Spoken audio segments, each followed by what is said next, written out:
السلام علیکم ورحمۃ اللہ وبرکاتہ۔ اللہ پاک نے فرمایا لیس للانسان الا ما سعی، کہ انسان کو اتنا ہی ملتا ہے جتنے کی وہ کوشش کرتا ہے۔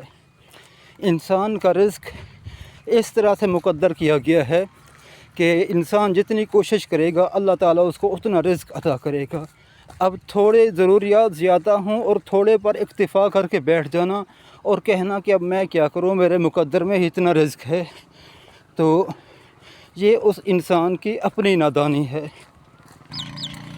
انسان کو چاہیے کہ زیادہ سے زیادہ کے لیے کوشش کرے، زیادہ محنت کرے، مگر ہو رزق حلال، حرام کی طرف نہ جائے۔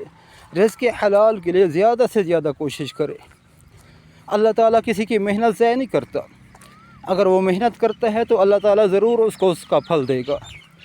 ایک شہر میں محنت کر رہا ہے، کام نہیں چل رہا، دوسرے شہر میں ہجرت کرے، وہاں جا کر محنت کرے، ایک نہ ایک دن اس کی محنت ضرور رنگ لائے گی اور اللہ تعالیٰ اس کو وافر رزق عطا فرمائے گا۔